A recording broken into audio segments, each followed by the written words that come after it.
Hello, animation fans, and welcome to another iAnimate podcast. I'm your host, Larry Vasquez, and you're listening to episode 91. In this episode, we have Rani Naamani joining us. Rani is a supervising animator over at DreamWorks, where he has worked on such cool films as How to Train Your Dragon 2 and 3, Boss Baby, and one of my personal favorites, Croods 2, where he led with Phil Betterman. Some really cool acting references that he's posted online. And so I reached out to him to talk with him about his approach, animation, and his style here. And so he was kind enough to join us in this podcast all the way from Jordan. Check it out. All right, Rani. Well, I greatly appreciate you taking the time to join us. As you mentioned, you're traveling in your hometown or home country there. And as I kind of was mentioning here, even before we just jumped into this, I really just enjoy getting to know the people behind this art form and just the uniqueness that everyone brings and such. And so here you are in Lebanon, and hopefully this will kind of work out for us with the internet connection. But it's really cool to get that perspective. Those listening across his fingers here, but that perspective here, just a uniqueness to what we do here in this art form. So thank you very much for taking the time to join us. Of course, yeah. Happy to be here. Awesome. Well, first off, I had come across some of your stuff that you were posting on Twitter and I think LinkedIn, and just really some cool behind the scenes and how you approach animation, your reference and things of that nature. And that's what really kind of caught my eye. I thought, man, this would be a great guy to get in here on a podcast and talk about some of that kind of stuff. But first off, I'd love to hear how you got into this industry. What brought you into animation? Absolutely. So yeah, basically, I was in the American University of Beirut, which is here in Lebanon. Okay. And at the time, this is when you remember how old you are, but it was like a while back. And at the time, there was it's like the early 2000s. Okay. 2002 was it? So yeah, I was really interested in film. I was always interested in film, but with the advent of 3D technology and all that, I was really interested in seeing where that could take me. And there was no program where you can learn that, unfortunately. So the closest thing would be graphic design. Okay. And for me, the alternative would be film rather than graphic design. But what I did is I just started researching because I'm also Canadian as well. Okay. So Lebanese Canadian. And I started looking at schools in Canada and found Vancouver Film School. And just when I saw the program, I was like, oh, perfect. You get to learn a little bit of everything. You make a short film in the end. So kind of put all my energy, try to get in there, and then worked out, fortunately. So after like a freshman year, I just packed my bags, went over to Vancouver, and it was like they say intense 1-year program, and they really mean it. So it's pretty, we were living in film school. Gotcha. So yeah, I went to Vancouver Film School for a year and a few months. And over there, you have 6 months roughly where you learn all the different streams of animation. And then the next 6 months, if you want to be a modeler, you focus on 2 or 3 models. And if you're an animator, you focus on making a short film. So I took the animator route and made a little short. And that kind of got me my first job in Mainframe, which was like a local company. Okay. In Vancouver. I think now it's Rainmaker. Okay. Yeah. I remember them. Yeah. So I started working there, and then a friend of mine who I work with in film school, his name is Ernesto. He went to a company called DNA Productions in Texas. So they do Jimmy Neutron. They're working on the Ant Bully. So he was just talking to me. He's like, "Hey, you should come over. It's cool. There's this new project. It's a movie." And at the time, especially, you're like, I want to work in movies. That sounds amazing. So I sent my reel, and it worked out. And I worked there for roughly, say, around a year on the Ant Bully. Unfortunately, after it came out, the studio ended up shutting down. So I had a friend of mine, Mark Beam, who had moved to PDI or was about to move. And I just asked him, Mark, can I also kind of send my reel to it worked out. So then I went to PDI, and then I was there for 9 years, actually. Yeah, 9 years. And then PDI unfortunately shut down. so I've been constantly kind of jumping around the US.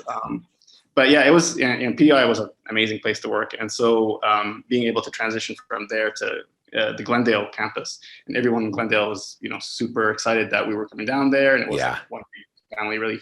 And then I've been there, ever since. So very cool. Jumping around, but yeah. Yeah. Now I just finished up a podcast with one of our instructors at Mike Walling. Walling. I've never worked directly with Mike. Okay. But, yeah. The only reason why I ask is because I asked him the same thing. He had actually worked on Jimmy Neutron over at DNA at the time. I don't know if he worked on Ant Bully, but I asked him. I said I had done some podcasts with Kirby Atkins, who was at DNA at the time, and I don't know if he worked on Ant Bully as well. I did. Yeah. Okay. Did he? Okay. And then Rod Olson, who was a storyboard and layout artist. He's over at Real Effects right now. So I did a podcast with him. So I was just kind of curious if you were familiar with him as well. So maybe not, since he wasn't in animate. It wasn't an animator per se. Yeah, I recognize the names. Yeah, unfortunately. Gotcha. It was great. It was really fun. Yeah. So it's just kind of neat to see how, like you said, moving kind of around. And Mike was talking about the same thing, kind of these, DreamWorks had just had some of their layoffs. He jumped over somewhere else, and that kind of just the way kind of things worked out. And so it kind of sounds like the same thing for you, where doors kind of open up when, you've worked hard and talented artists. So that's neat to see.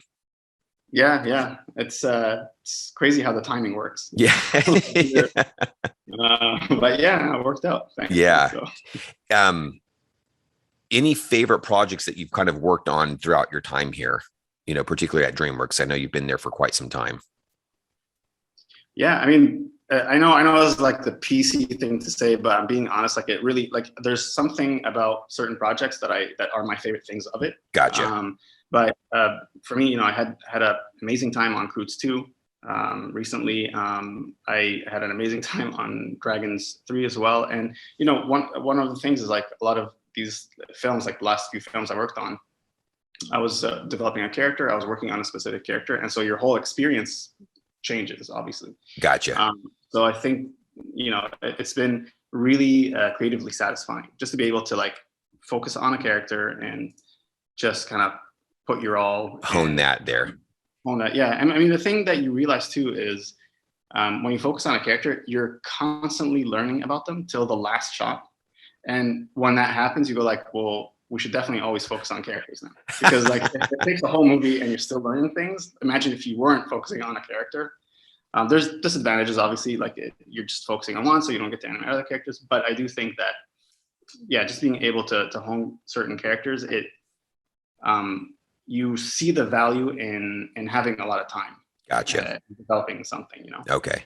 Well, let's kind of, I'd love to talk more about some of your other films, but I think this will kind of lead into some of that here, because we're talking about developing that character.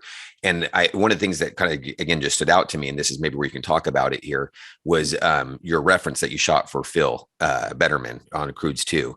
And I've got to tell you, without exaggeration, we had rented that movie, or when it came out and such, as a family, and we were over at my parents' place. My brother and his whole crew came over, and I'm a huge fan of the first one, right? Sequels are tough. Sequels are real tough to kind of follow up. There's certain expectations, and we were dying laughing with that movie. It was one of those ones, honestly, it just, that whole term LOL, that's what we were doing. The laughing out loud was just really took us by surprise. The level of humor, but again, just talking about those characters and such, really just nailed it out of the park here. So yeah, kudos to you guys on that one. That was a really, really cool follow-up sequel. Oh, I'm glad to hear. Yeah, I mean, that's the thing. Like, I remember the first time we watched it, there was so much relationship conflict in the film, right? And a lot of families get, like, that whole aspect of the film. I think it was so fun to animate, because there's nuances in the behavior between the characters, and you have new characters. So how are they going to be?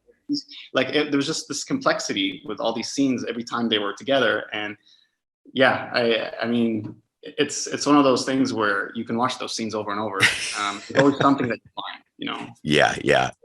So now, what were some of your thought processes as you were looking at Phil and developing? Because your reference, and we'll kind of get into that a little bit as well, I'd love to, was just really great and fit and you see that in the animation. So what was the stuff that you were kind of looking through? Was there any things that you referenced, other, movies and characters, or how did that kind of develop as we were talking about character development? So yeah, I did look at Peter Dinklage a little bit, just in terms of like his acting timing. And, Okay. but I think luckily, and kudos to Jakob Jensen, who was the head of animation on Croods too. It was easy because like I have kind of the same body type, to be honest. Like you know, I got the nose, I got the pot belly. So in a way, a lot of the proportions were kind of easy. You felt like you kind of just embodied him, huh? In a way, yeah. Like as opposed to like other characters, like for example with Boss Baby, you know, you have a giant head, a tiny body, so there's a lot of interpretation that you have to do, right? But yeah, Phil, it was fairly like almost uncomfortably straightforward. You're like, ah, oh, really? That's just working. Like the way he's kind of jutting his head forward. Oh, do I do that? And you start kind of connecting. But so that was actually easy in a way, just because you're able to act. That being said, like for example, when it comes to physical stuff, I'm terrible. So to me, just being able to do more of the acting stuff, it's kind of where I'm comfortable. Okay. Yeah.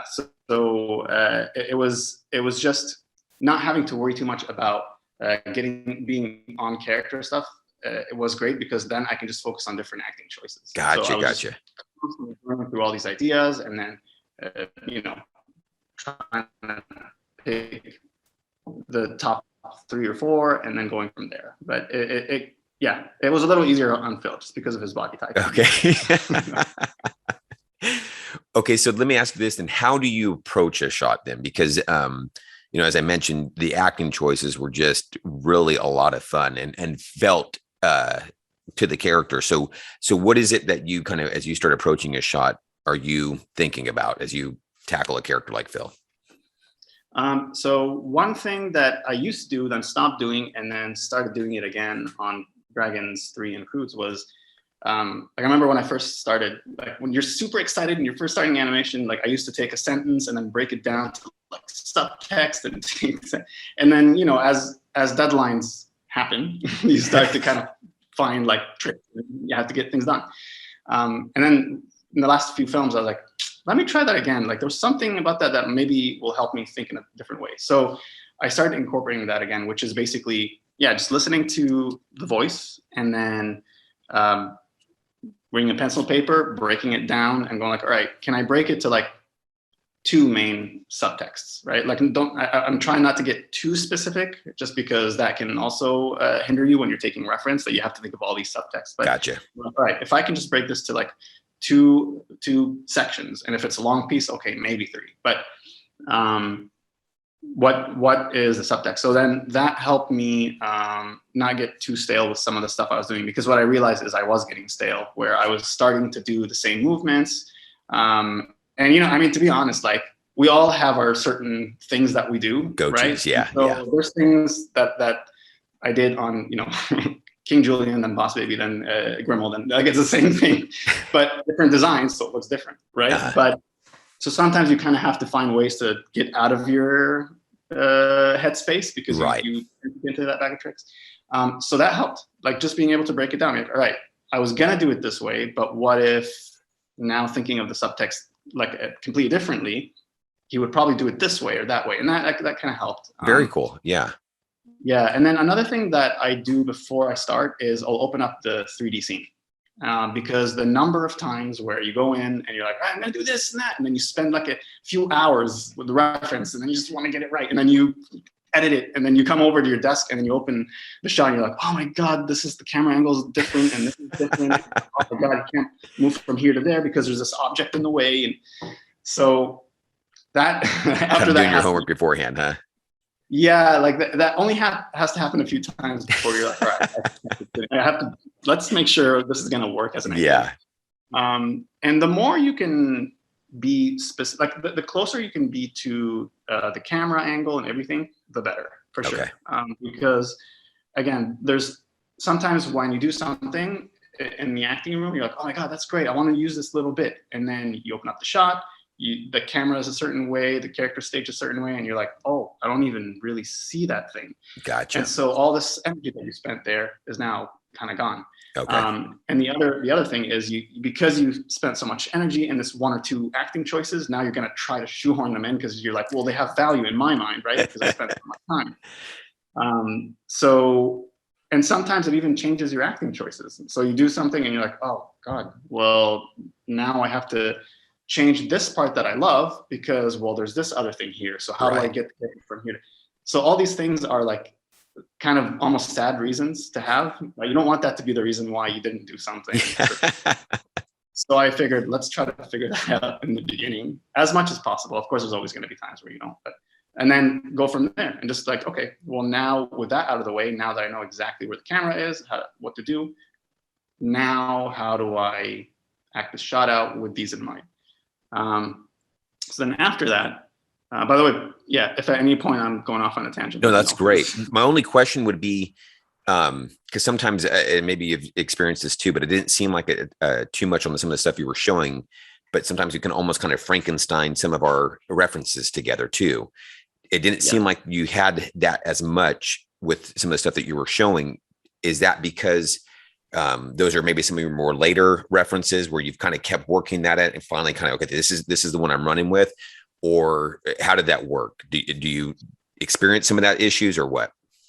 Yes, I definitely experienced those issues. They're not fun, but yeah, to be honest, I've almost never used the first take. I do I can't even think of a time where I used the first take. And I personally, I believe in doing tons of takes because the first few that you do, even if they're great, you're not timing yourself perfectly to what you need to do. You're not, there's things that you're doing that you're still kind of preoccupied with to get it right and to hit this pose.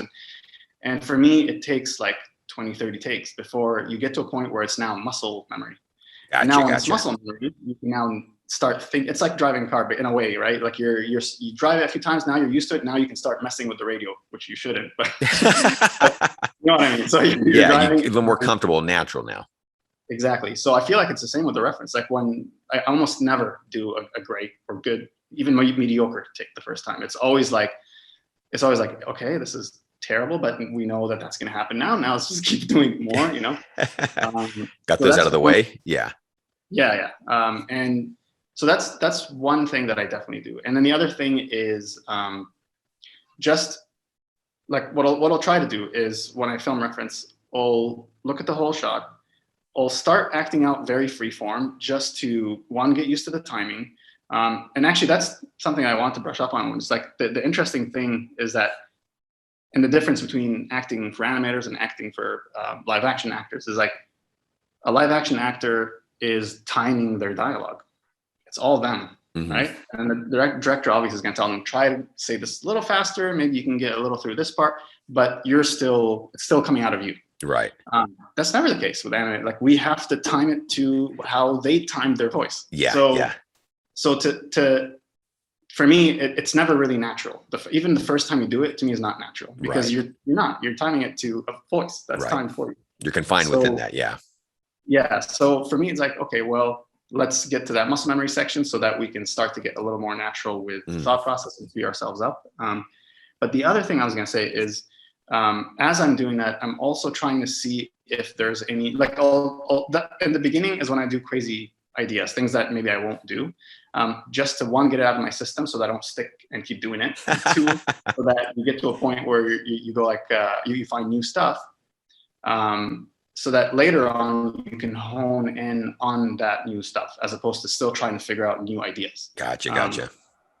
So I'll start acting that stuff out. And one thing that I'll do is I'll get at some point in the process, I'll get to a point where I go, okay, well, you know what? I know for sure that I want to start here. And I know for sure that at some point I want to get to this pose. No matter what, I like this pose. I want to get here somehow. And then let's say pose 3 over here. I want to get to that. So what that does is now I can actually break down the reference into chunks. So now I can take the first section and then just loop the heck out of it. And then knowing that I have to start here and I have to end here. And I'll do like 50 takes of this part. And then I'll take the next section, 50 takes of this part. And then I'll take the next. And what's nice is that now you can Frankenstein them because they are going to connect. Gotcha. And very so cool. That way, yeah, because like, again, that's another thing is like, you don't want to be in that place where you take the reference and then you're like, well, now how do I connect this to this other part? Like, yeah. It happens. And that happens all the time. Right. So it's all these precautions that I'm trying to take so that I can not have to deal with them in a way, you know. Now, with your reference, do you ever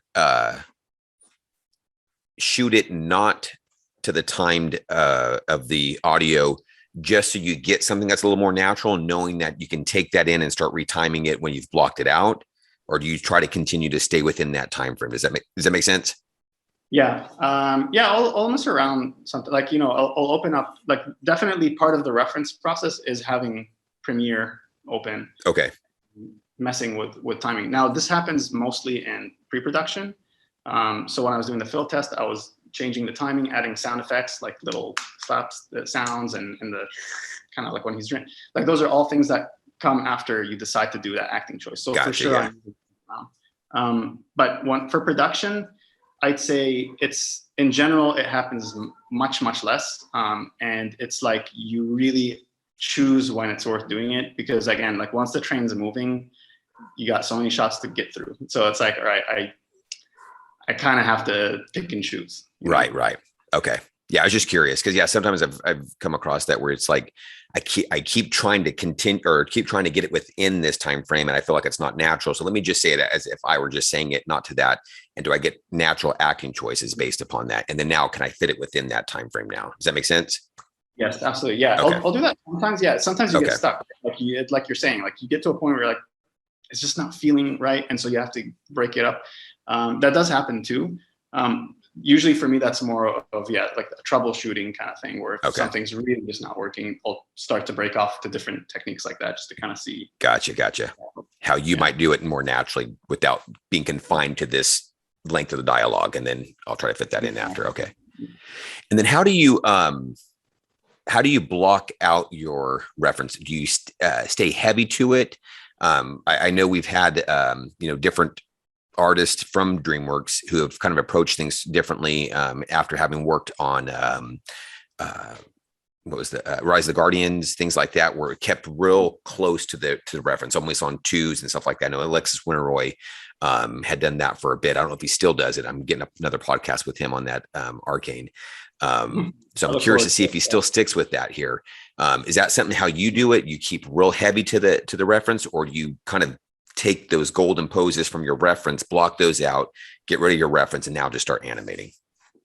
No, I'll stick to the reference as much as I can, to be honest. Okay. Like there are subtleties. Like, I think if in a lot of the reference, I think, that I'm putting on Instagram, like, if you are looking in the middle, like not at any of the reference, just kind of getting a sense from your peripheral, they feel kind of exactly the same. But when you start breaking it down, there's certain things that change just based on what, the workflow, or what you're doing in the shot, or what's better for the moment.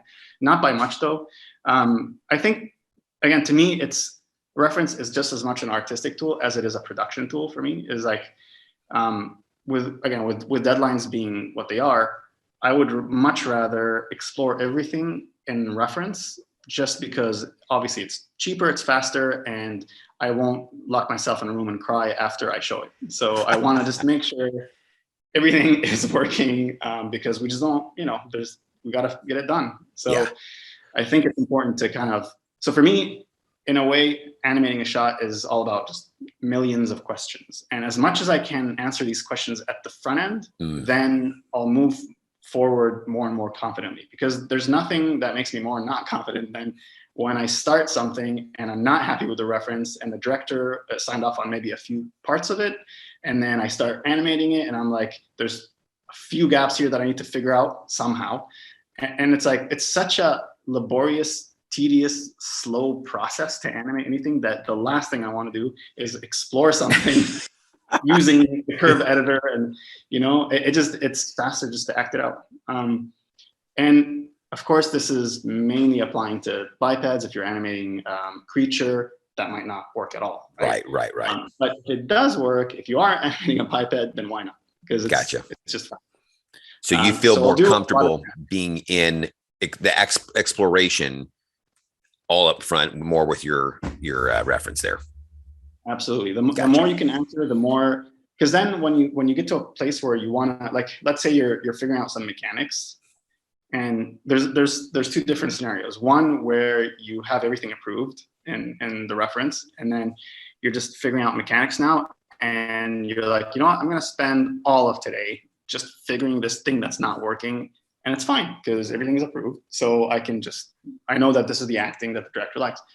And then example B would be nothing is quite there yet. You showed the director, and the director didn't get a chance really to see everything working together and see that the ideas that you went for are working. And so now you're sitting there like, well, let me try maybe half an hour to spend on this and see if I can get it right. Because if not, I don't want to spend too much energy, because then if I do and I show it, and then, you know, like you don't want to be in that headspace. You want to be 100% excited and confident to like, I'm just going to take this all the way home, you know? Gotcha.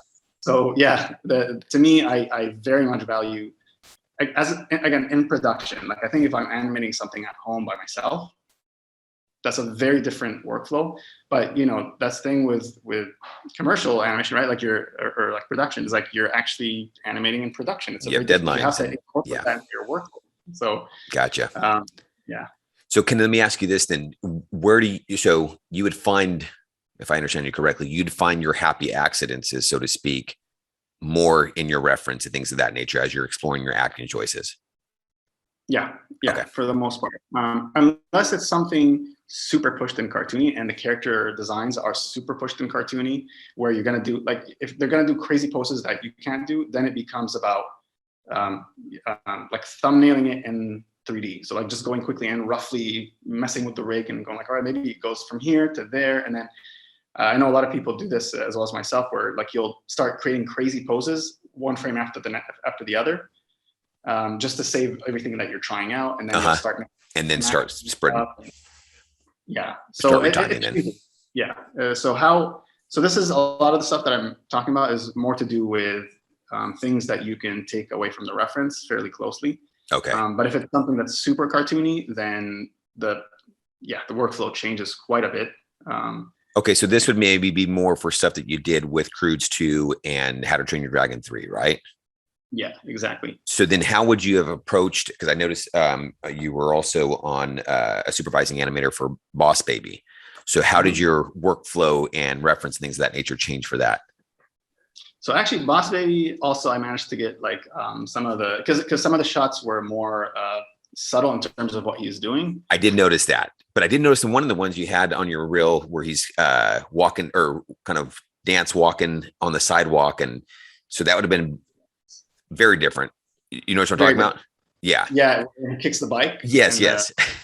Yeah. So that was just, I just went in and started animating it basically. Okay. So there was no reference there. So yeah, to your point, something like that, I would just go in and start blocking something very quickly and trying to maybe stick with whatever you want to call, like key poses or storytelling pose. I mean, important pose. I like just to call them important poses, like whatever the shot. Right. So I'll just do that pose, and then I'll kind of go from there. Maybe show the director extra early, and make sure that the general ideas are there, and then go in and start breaking it down more. If I have the luxury to break it down, I'll break it down to like 2s if possible. Okay. If I don't, then I will straight ahead it in spline. But yeah, so it depends on the shot and how much time you have for that shot. But gotcha. Ideally, I think there's a lot of advantage that you get from breaking it down to 2s, mainly spacing. You can really fine tune the spacing and get everything exactly the way. And I used to like use the curve editor to create all the overlaps. And you know, I mean, I still do, especially when I'm polishing things. Like I'll just mess around and offset things. But as soon as you offset 2 curves, like from this to this, suddenly it's like, oh wait, so what? It's like it's not easy to maintain anymore. And that's just 2 curves. So, I agree. Yeah, so I do like, and I'm very OCD, so I like to keep everything super clean.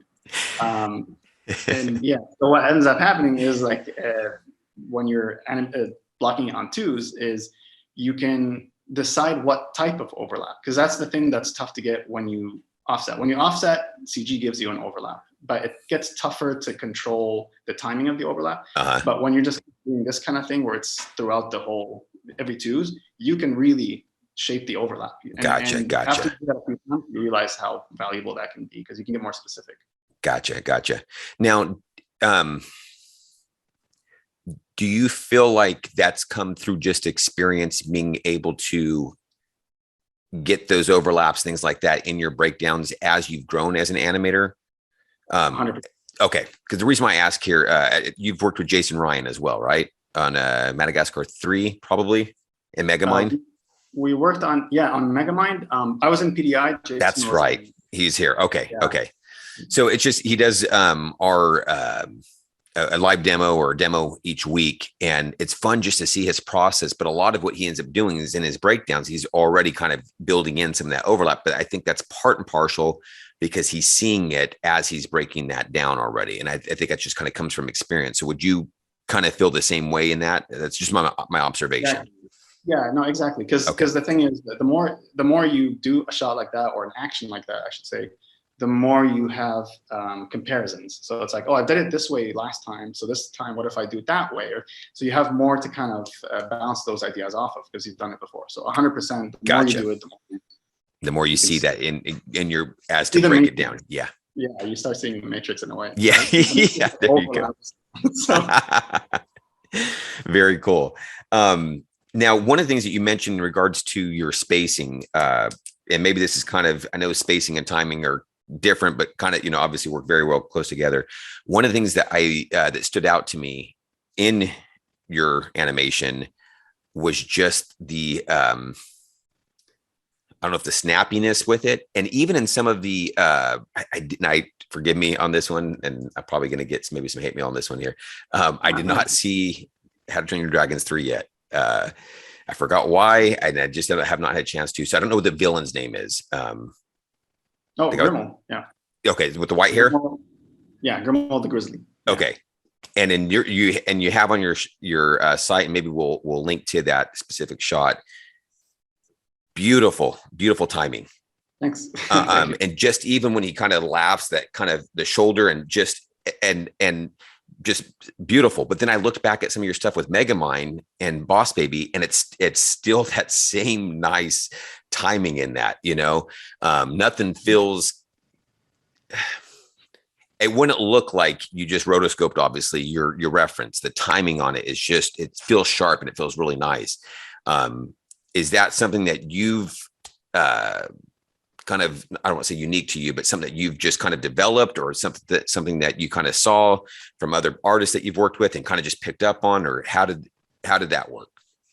I think my guess is a lot of those shots probably just filming reference, so you kind of are aiming towards that. So in a way, you know what the correct spacing would be because you're looking at the reference.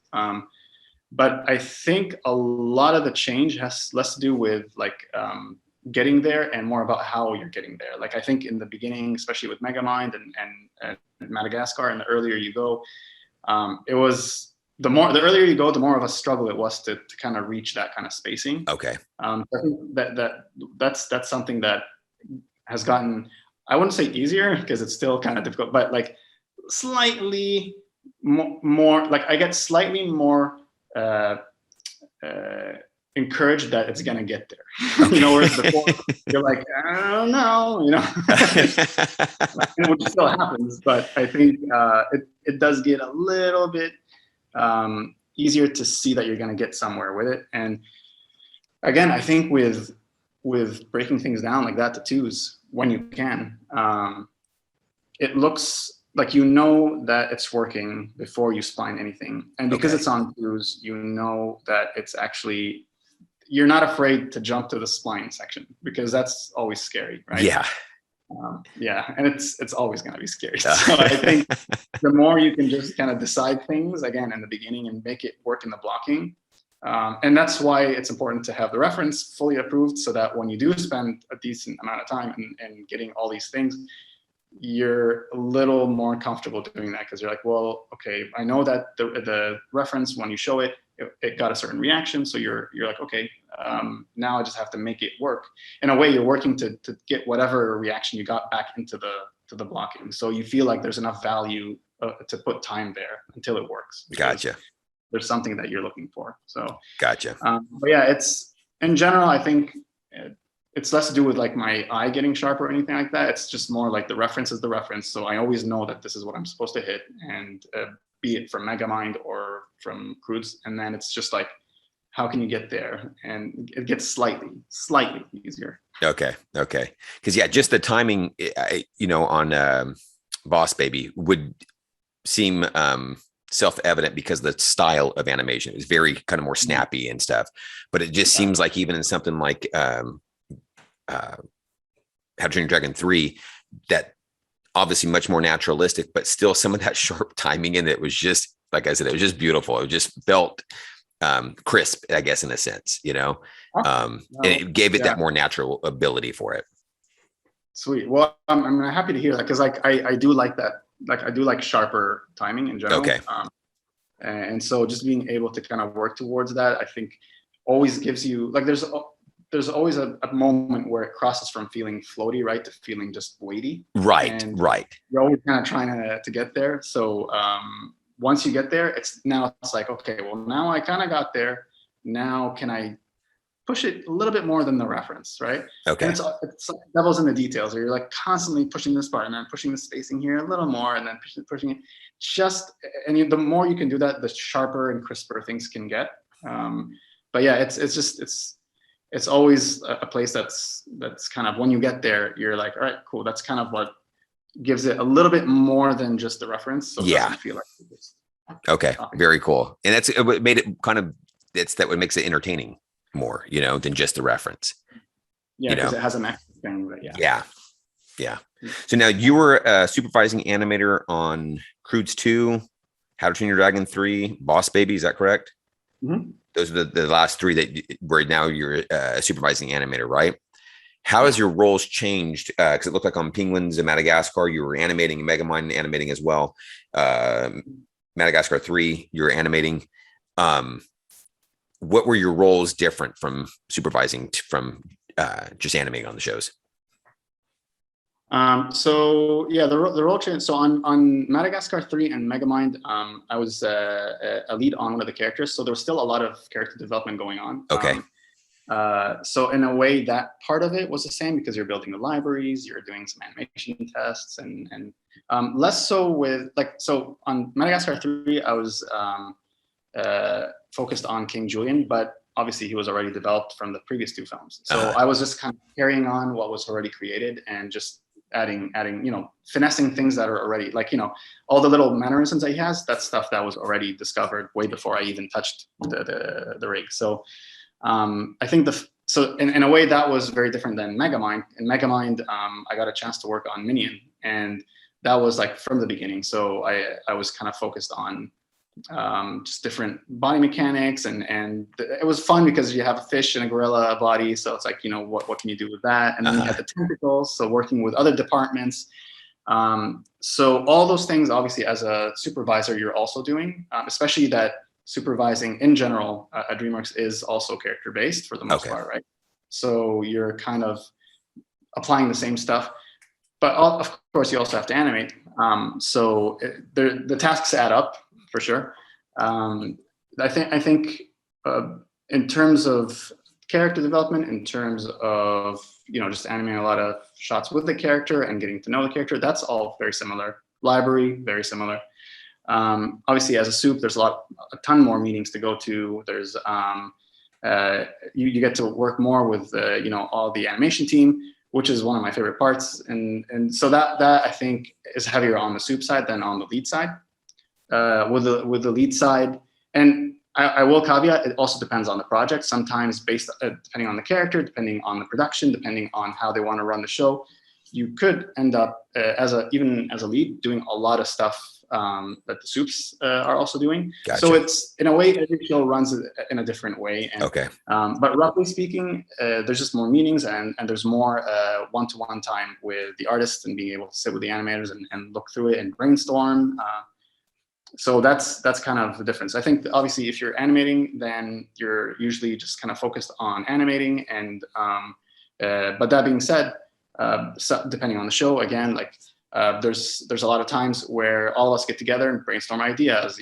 There's a lot of times where we're focused on a character, and a lot of animators have great ideas, and then they get incorporated into the final thing. Because obviously, in the end of the day, it's like even if you're focused on leading a character, really that character is a combination of every animator that worked on it. So the final impression that you get is like from every artist that touched the character, even from design to like, you know, rigging and what they gave you and how they work, right? And modeling. Again, it's like a beast of a thing, right? You basically have all these people making it.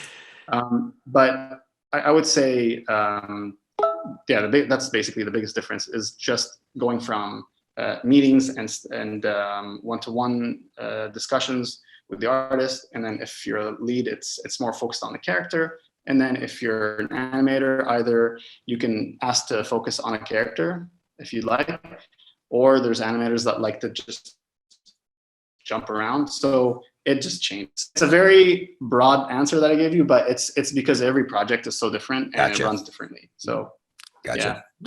Kind of funny that you did mention Madagascar 3 with King Julien. One of my favorite shots in there, when I was watching your reel, you have it in there, and it's when he's doing he's doing the dance on Tell Me What You Want.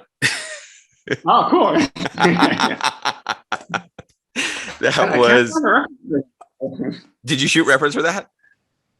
Yes, I was looking for like some of the parts, not for everything. But you don't like show it in that; it's just in your like reel. Yeah, but then when he smacks him, the smacking. So actually, kind of to my previous point, like that's an example where it was, for the most part, because they're like crazy poses. And it'll easily break if I try to do it, but I'll just kind of explore the thumbnails. I'll thumbnail it in the computer. So I'll just go in and I'll just try crazy ideas.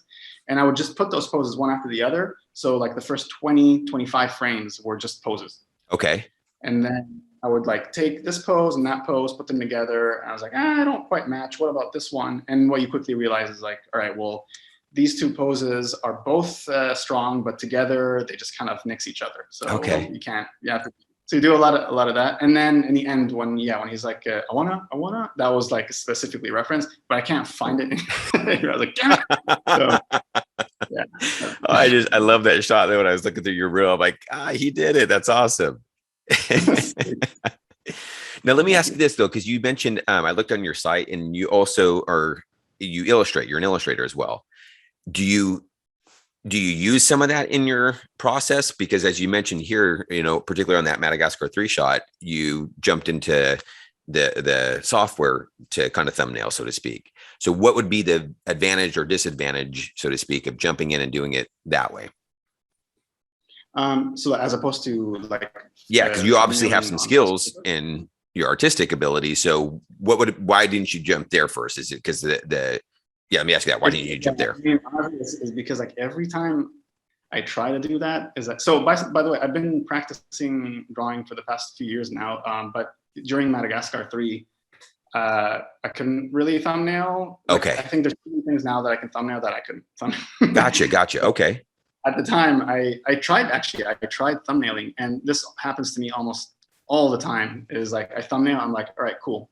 Now I can't use that anyway. I just like put on the and I realized at some time I just can't do it. I can't. Every time I try something, it's like, well, yeah. I mean, the proportions I'm drawing are wrong because I just can't draw them properly. And then I'm trying to do a pose, and then the pose looks like what it looks like because that's what I can draw. Gotcha. So I'm like, well, yeah. It's gotten easier throughout the last few years, especially like from Boss Baby and up, because I just kind of like intentionally tried to like go to a lot of life drawing classes. The director on Boss Baby really wanted Chuck Jones style shapes here and there wherever possible. So I kind of obsessed over Chuck Jones, and I grew up loving Looney Tunes.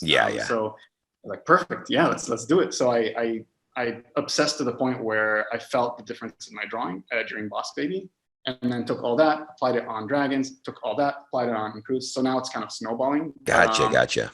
Yeah, it was fairly recent in my career, to be honest with you, and. Even then, like I have thumbnail. There's a few shots recently that I was working on where I did thumbnail, just because the character was not a biped. But I think in general, every time I do that, I'm like, all right, now let's go into the computer and now let's do it. Oh, it doesn't work. Well, why did I spend that time trying to do it? And the other thing too is like, you know, if you're and this part's theoretical, I could be wrong, but if you're doing 2D animation, obviously you're drawing on pencil and paper, and if you're thumbnailing, you're drawing on pencil and paper. So it's all works together. And I feel like when you do that and then pencil and paper, and then you jump in CG, it's just it's different raw materials. It's not the same thing. Okay. So I'd rather just jump into the actual thing and be like, all right, let's try something. That being said, and to go back to my previous point, because it's so time consuming and slow and expensive to try things out, I will be ultra mega rough. Like I'm talking just like hands going, like arms going like this, like crazy, torquing crazy, poses just to get a sense. And then if I start to feel a little confident, I'll start to refine a few. But then I'll keep it to like just a few poses and try to focus on those poses and then show that to the director if possible, just to make sure that if I add more, at least this is very roughly the right idea. Because again, I'm always thinking, there's always like an artist part of my brain and a producer part of my brain. Okay. And make sure you get it done so that you don't shoot yourself in the foot on the next shot. And then, so yeah, that's like a constant. Now, when you said ultra rough too, just curious, is it something in a way that you're going, hey, I'm not going to even possibly use these poses. I just need to get an idea out, get it approved. And now, and the reason why I ask that is because I'm going, there's hundreds of controls sometimes and going, do I just kind of get something here rough? I don't care how functional it's working. I just need to be able to see something I can get approved. I can use that as almost reference, so to speak, and repose these out. For the most part, no. I'll try to actually have it so that it's like when I have the pose, I'll pose it to the point where every single little detail is in there. Again, usually if I have reference, it's fine because I moving on after it got approved. But when it's like something like this, where I'm just trying some crazy stuff, like the King Julien stuff, basically the way I approach it is just, I went in and when I was sitting between me and myself, I was like, all right, I almost think about it like I'm just gonna post things that I'm not gonna use just to get myself to start posting. That's what I mean. Yeah. So you aren't worrying about how it's flowing into the next one here. I just need to get this pose so I can get these crazy ideas out, get them approved, and then I can repose it correctly, so to speak, knowing that's got to flow into the next pose, right? Or no? So yes, except for when you were saying that it gets approved. So basically, I will think that way up until I decide on the 3-4 poses. Okay. But then before I show it, I will actually hone in on those poses. Okay. Until everything is posed, and I know that like the face is there, everything is there. And gotcha. Okay. 4 poses to the director, and then after it gets approved, so your own personal exploration, that's not the process. And then you're like, okay, but now I know once I'm getting these ones honed in, I'm going to now get these approved. I want to make sure these are the poses I'm working with, and they're a little more refined. Exactly. It's almost like there's 2 steps to the personal process where you're first, you don't care about the poses, you're just doing whatever. And then the second part is like, well, now I'm caring. Now let me try to. And sometimes I'll have like 9 other poses that I'm like, well, I know I'm going to use these 2, but let me just, I got to show tomorrow. Let me just get these ones. These are the main important ones. Let me get those down and then show the director. Okay. No, that's great. That's great. Yeah. And I love that you kind of keep bringing that up in regards to, hey, I know I got to show this. I got to, tomorrow, or I got this time. As you said, there's that artist and that producer side of your brain there. What's kind of developed that? Is it just kind of having been in the trenches for so long, or is it having been a lead and supervising animator, knowing that the bigger picture, so to speak, or is just personality? Probably all the above. Like, okay. I'm general. I'm very OCD. So when someone gives me a date, you're like, this is it. This is the date. And so I start to break it down. And then I'm like, all right, today I got to do this. Tomorrow I got to do. And so I do get a little bit like that. Sometimes, and sometimes that doesn't work, right? Like you break it down. You're like, well, but no, I can't. I need to ask for more time. So I'll ask for more time. But in general, I think me kind of being a little OCD, but also, just the more you do it, the more you know how much you can spend time. The thing that I've noticed though, and I'll be honest, is like, and this is not like a great thing to like push for, but usually I'll bring myself to a place where I'm a little uncomfortable that I'm starting to get a little late on something. Okay. That's when you start to find extra stuff. Because what happens is if you're just following everything, well, that's a rigid idea. It's like and again, I am trying to, right? By the way, the whole thing is like, everything I'm telling you is going to be conflicting, because it is like there's it's a money side and there's the art side. So it's a process. Yeah. The process. Yeah. And so to me, it's like, all right, well, how can I have a structure to get this done when it's supposed to get done? But also, what if I now have this up, I can see it, I know where I'm supposed to be, but what if I go a little bit more and try to spend a little extra time here and a little extra time there? And so you know, I guess that's the difference, is like you at least know that you're late. Like, like, okay, well, no, now I don't have enough time in polishing. So maybe, and sometimes that gets you to focus more on your desk, right? Because gotcha. I want to go have coffee a few times. Yeah, right? But being able to like feel where you are, I was like, all right, well, no, I got to. So I think it's good to be able to like just go in and try things to the point where you think you got it, and then go a little further. And sometimes you find new stuff. You're like, oh, all right. Wow, I'm glad I spent an extra 15 minutes actually. And even in reference, even though I got what I wanted, I tried a few more, and I actually ended up, like, for example, getting a little thing here with the hand or whatever. And you're like, right. Oh, yeah, well, now I'll use that. Very cool. So yeah, it's a balancing act. Yeah, for sure. Kind of back to Croods 2 here. Now, you didn't work on the first Croods, right? No. Okay. So what was it that you had to kind of ramp up on this sequel for Croods 2, not having worked on the first one? I think just getting back into a little bit more exaggerated style, and that's generally the ramp up thing that happens, especially at DreamWorks, because you have like all these different styles. Mm-hmm.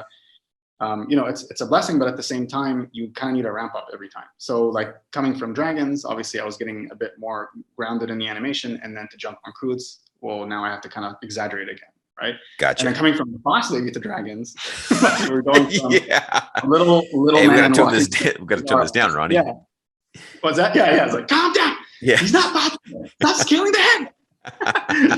But yeah, it's that kind of thing where you're like, all right, well, let me try to tone it down. And I remember the first few tests that I was doing, I was exaggerating a little bit, and so I was trying to see where I was going a little bit off the style, and a lot of times it was in the face, like it was just getting a little bit too pushed. So okay.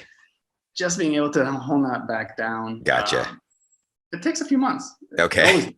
It never changes. Like, and then now, when I jump to the next project, same thing. It's always the case. But gotcha. I think it has just more to do with your eye readjusting in a way, and it's not a quick thing.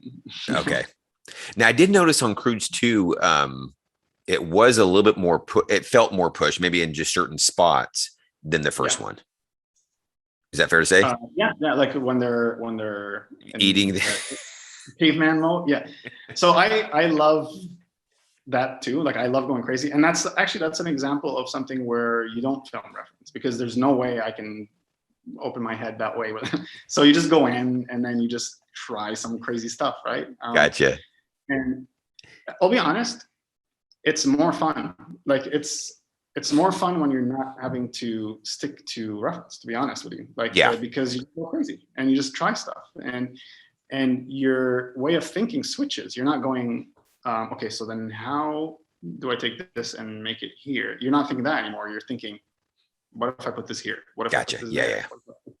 So it's a more enjoyable process. Ironically, when you're going crazy sometimes. So that's okay. So that was kind of actually why I asked my question in regards to the reference, knowing some of the background with some of you guys from DreamWorks / PDI beforehand, and asking you how much you use a reference. Do you get the kind of blocked in and chuck it?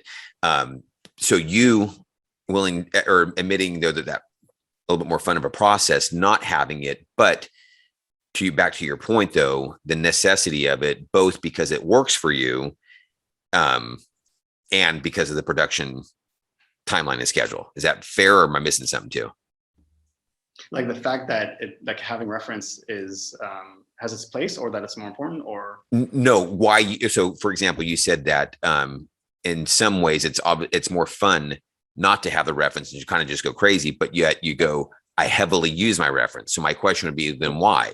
But it would seem like because you know it works, it gets you the results that you're looking for, and you spend a lot of the exploration time up front, but also because you have those deadlines too, that helps keep you within that. Is that fair?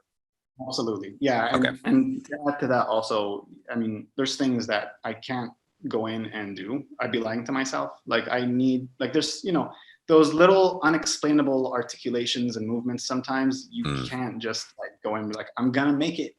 Yeah. Like, Yeah. And so you see that in your reference that then you can pull back in.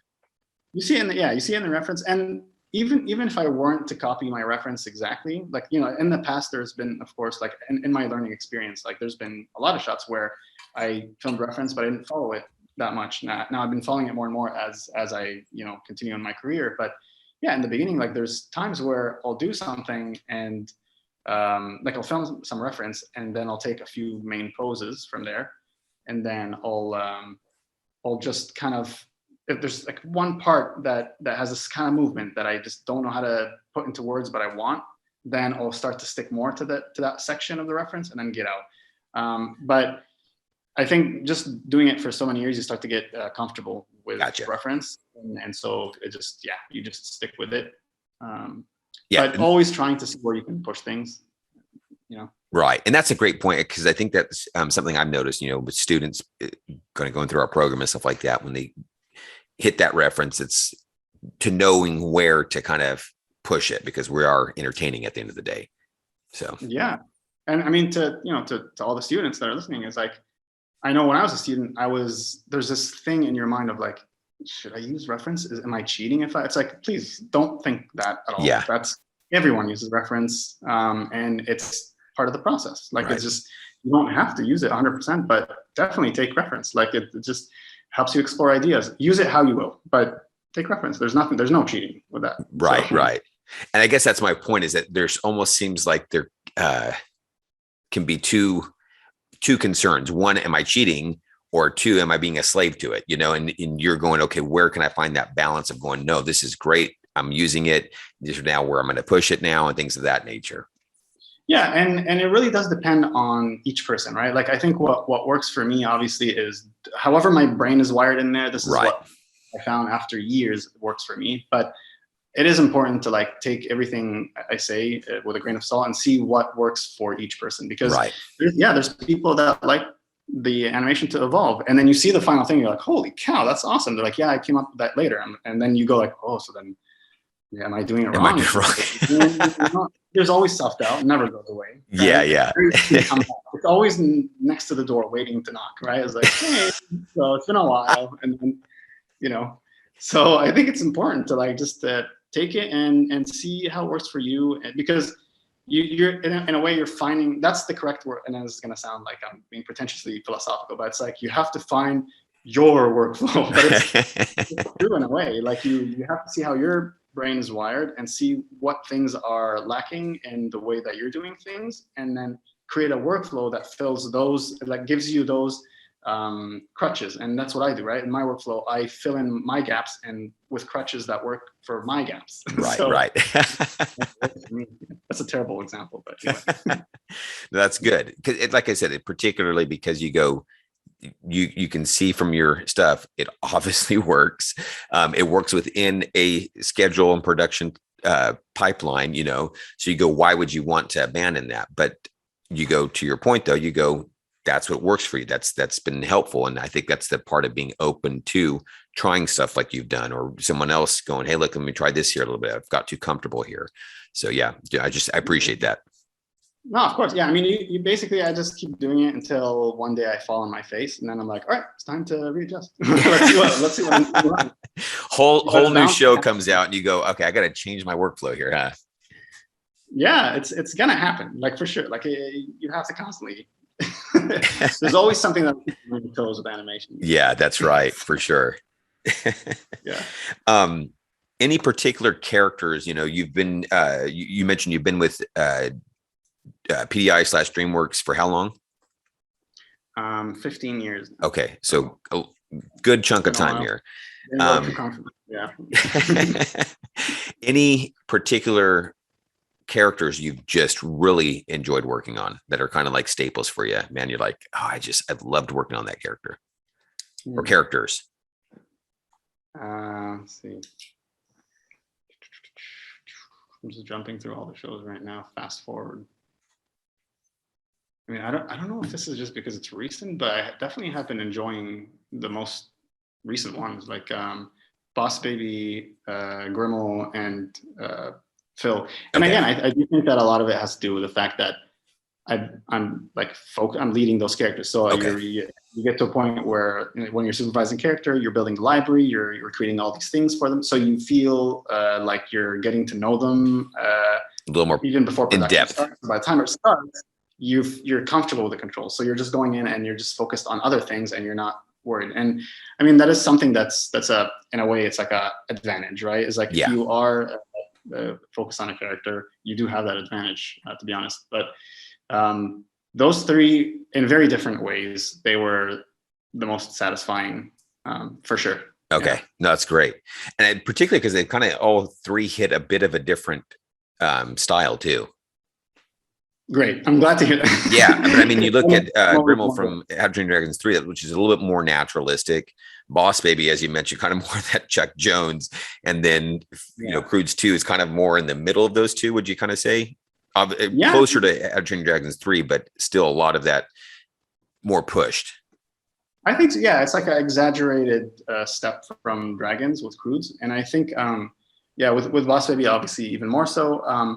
You know, one thing that is also worth mentioning is like the voice acting, in a way, finds the style too, right? Because that's true. If like, and just yelling, and if there's like big, sharp changes in the voice, I mean, that's changing the movement potentially. Yeah, right? for sure. And so, in a way, when you hear Alec Baldwin talking, and then the way you hear F. Murray Abraham talking, and the way you hear Peter Dinklage talk, it's just so different. So yeah, the texture of everything changes, and it changes the style with it. That's for sure. Yeah, for sure. What are you excited about in regards to animation? You've been animating for a long time at a high level here. What's exciting you still about this industry and process and storytelling? Well, I mean, to be honest, I am kind of excited in learning more than just animation. Like, every time I see a sequence from the storyboard artists, I just want to try and do more of that. And so, if I'm being honest, I kind of want to see more of a bigger picture. I'd love to see how all these elements are creating this one moment that works, right? Because I think with animation, there's always going to be things to learn. There's always, I mean, again, there's things that from day one were my strengths and weaknesses, and to this day are still my same strengths and weaknesses. Like there's certain styles that have never been my thing. There's certain mechanics that take me forever, and other people, it takes them half an hour and they just figure it out. It's just natural for them. So I think for me, it's like I can spend more time just focused on that, or I can see more of a bigger picture. And so to me, that's where my interest lies. Like, all right, well, how is this camera and previs affecting the way we're feeling about this character? Because in a way, it all informs each other. Yeah, even the lighting, right? So I feel like unless you also tap into those, you're never getting the fullest potential of storytelling, obviously. So my interest is in adding more stuff, which indirectly are going to help me be an even more informed animator. Gotcha. Because I'm learning it from a different point of view. Does that also kind of feel like it goes back to, kind of how we started this conversation, you wanting to get into film, and storytelling in that regard? Would you like to direct at some point, whether it even be shorts and stuff? Is that something that you can see yourself doing? I mean, I'll try it, and if it works out, great. If I fall flat on my face, I'll just kind of quietly pretend nothing happened. But go back to your desk. Yeah, that's. I mean, there's side projects that me and a few of my friends have been collaborating on. Carlos Portolas, Carlos Baena, and Eddie Asset. Like, we do these short films, and and they're live action, but it's amazing how much you learn from them. Like each one, I mean, in a way, even as an animator, you're learning about lighting through live action because it's the same. Yeah, principles. Right? Yeah. So getting to do these projects with them has been so satisfying because it's more directing route, and you're kind of focused on all these different elements and how does it all create this one moment. what's scary is that you realize that they all have to work to make the moment work. So sometimes you'll have 3 of the 5 elements working and 2 of them not working, and you're like, well, this doesn't hit. And to me, that's kind of scary in a way, especially if you're directing animation.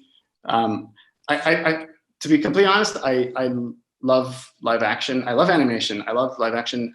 And I think I would be more interested in live action. The thing with animation that's kind of scary is like, there's so many visual elements, all have to be manually made, and they all have to work. And it's great.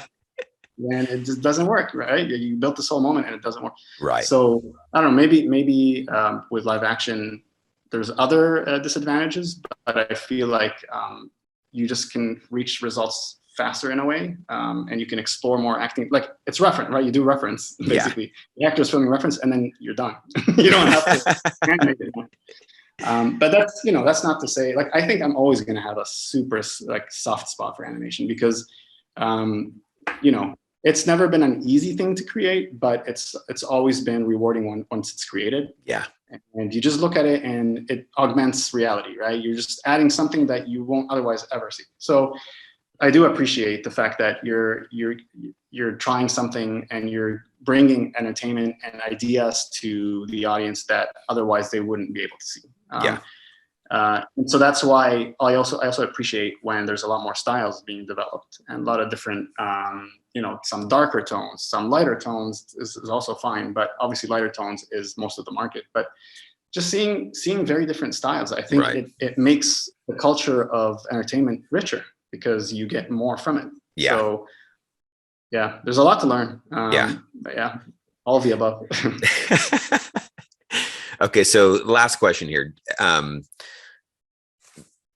Outside of animation, what else occupies your time, or what else occupies your hobbies? What is it that you also enjoy outside of animation that maybe bleeds back into animation because of it, but just what are some other things you enjoy doing?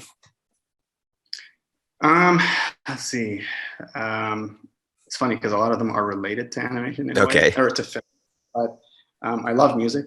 I do a lot of music production, basically. And that helps because the more I do that, the more I can actually use those sound effects in some of the tests that I'm doing. So it all kind of ties together. Mm-hmm. But also, I think there's just something about music. I mean, I don't need to explain, everyone knows. Yeah. But there's just something cool about music. Like it just brings you emotionally right there. I think if you think about it, it's powerful to the point where if you're watching a film,